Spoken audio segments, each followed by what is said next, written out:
देखिए, बिहार से हम लोगों की मांग थी कि बिहार को विशेष राज्य का दर्जा दिया जाए या बिहार को विशेष पैकेज दिया जाए। आज जो बजट आया है और माननीय वित्त मंत्री जी ने जो बजट पेश किया है, उसमें बिहार के लिए पैकेज का भरमार है। आप जिस भी क्षेत्र में देखिए, चाहे वो इंफ्रास्ट्रक्चर को स्ट्रेंथन करने के क्षेत्र में हो, चाहे पर्यटन को विकसित करने के क्षेत्र में हो, चाहे सिंचाई के क्षेत्र में हो, हर क्षेत्र में योजनाओं का भरमार है।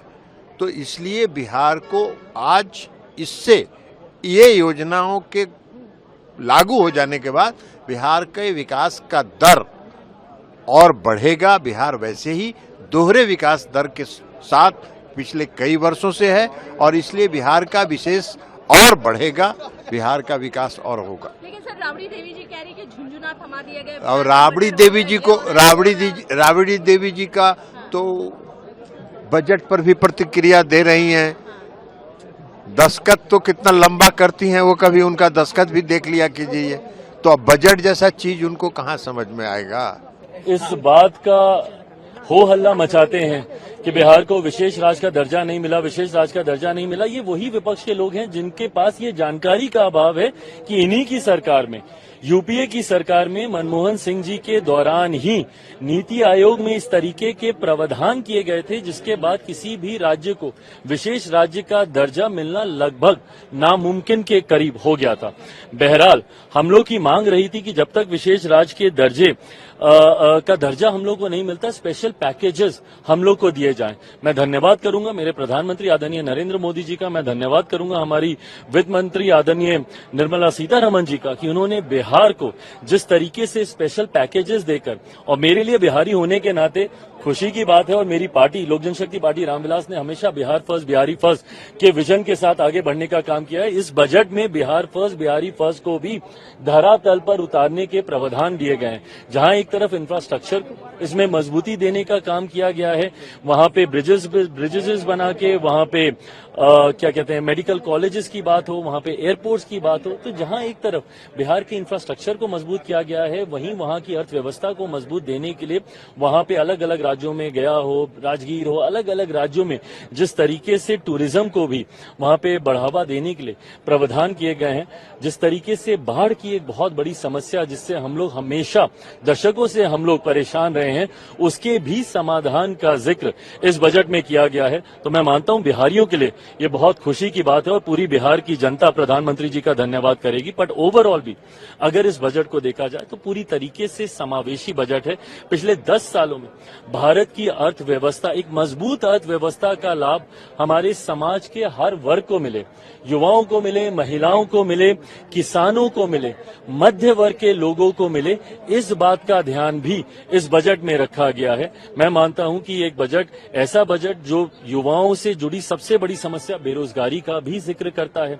एमएसएमई सेक्टर को जिस तरीके से मजबूती देने की बात की गई है, इसमें एमएसएमई सेक्टर एक रीढ़ की हड्डी है हमारे देश की अर्थव्यवस्था को लेकर। तो मैं मानता हूं कि विकसित भारत के निर्माण में ये एक मजबूत नींव की तरह इस बजट को देखा जा सकता है। आप कह रहे हैं समावेशी बजट है, सारे सांसद जो निकले विपक्ष के वो तो कह रहे हैं आंध्रा बिहार का बजट है, ये सरकार बचाने वाला बजट है। इन लोगों को अगर अपने राज्य में अगर गरीब नहीं दिखते, अपने राज्य में अगर इनको किसान नहीं दिखते, अपने राज्य में इनको मध्य वर्ग के लोग नहीं दिखते, अपने राज्य में इनको महिलाएं नहीं दिखती या युवा नहीं दिखते, तो मैं इनकी सोच के ऊपर कोई टिप्पणी नहीं करूंगा। जब इस वर्ग का जिक्र किया गया तो इस वर्ग से आने वाले हर व्यक्ति, भले वो किसी भी राज्य में रहता हो, उसकी सुविधा का जिक्र किया गया। जब आम आदमी की आमदनी को बढ़ाने का बचाव को, जो वो बचत करता है, उसको बढ़ाने का जिक्र किया, तो ये हर राज्य के व्यक्ति का जिक्र किया गया। पर अगर इसमें उनको उनके राज्य का जिक्र नहीं दिखता तो ये उनकी सोच हो सकती। बिहार में बहार है, एनडीए का सरकार है।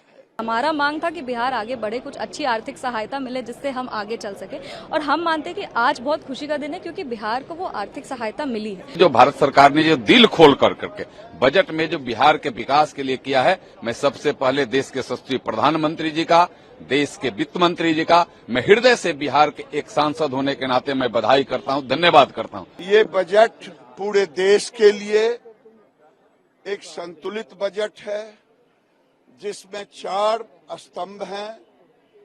महिला, युवा, किसान, ये हमारे जो 4 स्तंभ है। मजदूर, लेकिन बिहार में जिस कहते हैं हम, बिहार में बहार है, एनडीए का सरकार है। बिहार को सुपर पैकेज के रूप में दिया गया। बहुत खुशी की बात है, हम सबके लिए बहुत खुशी की बात है। और हमने अपने मेडन स्पीच में भी एक मांग रखी थी कि बिहार को स्पेशल पैकेज या विशेष राज्य का दर्जा जरूर मिलना चाहिए। 14th कमीशन के बाद अगर 14th कमीशन की रिपोर्ट जो है उसके बाद विशेष राज्य का दर्जा किसी को नहीं मिला है और जो यूनियन बजट है वो उसी पे बनता है। तो विशेष राज्य या विशेष पैकेज सिर्फ टर्म का डिफरेंस है। हमारा मांग था कि बिहार आगे बढ़े, कुछ अच्छी आर्थिक सहायता मिले जिससे हम आगे चल सके। और हम मानते हैं कि आज बहुत खुशी का दिन है क्योंकि बिहार को वो आर्थिक सहायता मिली है। अगर वो आप इंफ्रास्ट्रक्चर देखें जिसमें 26,000 करोड़ का इन्वेस्टमेंट है, या आप विद्युत विभाग देखें जिसमें भागलपुर में 2400 मेगावाट का 21,000 का प्रोजेक्ट पावर प्लांट तैयार हो रहा है। इसके अलावा अगर आप फ्लड मिटिगेशन को देखें, क्योंकि बिहार फ्लड प्रोन है, नॉर्दर्न बिहार में बहुत बाढ़ की समस्या रहती है, फ्लड मिटिगेशन के लिए 11,500 करोड़ रुपए दिया गया है। इसके अलावा विमेन लेड डेवलपमेंट है, बेरोजगारी का जो मांग था जहां वहां पे युवाओं का प्रतिनिधित्व करते हैं, महिलाओं का प्रतिनिधित्व करते हैं, तो रोजगार बढ़ाने के लिए सरकार ने कदम लिया है। जिस तरह से एम्प्लॉयर और एम्प्लॉय रिलेशनशिप को मजबूत करने के लिए उन्होंने प्रावधान बनाए हैं। इस बजट में बहुत खूबसूरती से बिहार के टूरिज्म को आगे लेके जाया गया है।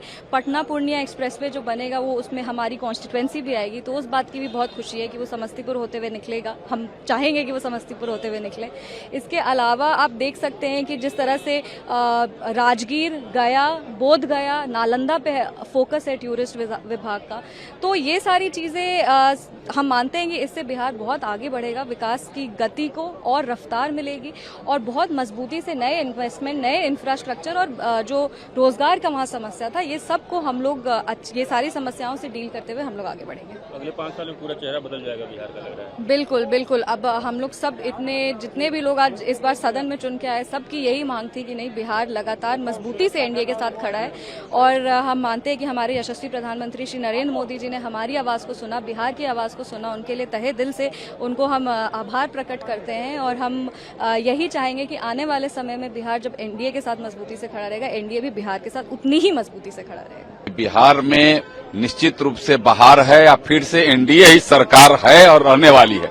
और इसके लिए जो भारत सरकार ने जो दिल खोल करके बजट में जो बिहार के विकास के लिए किया है, मैं सबसे पहले देश के यशस्वी प्रधानमंत्री जी का, देश के वित्त मंत्री जी का, मैं हृदय से बिहार के एक सांसद होने के नाते मैं बधाई करता हूं, धन्यवाद करता हूं।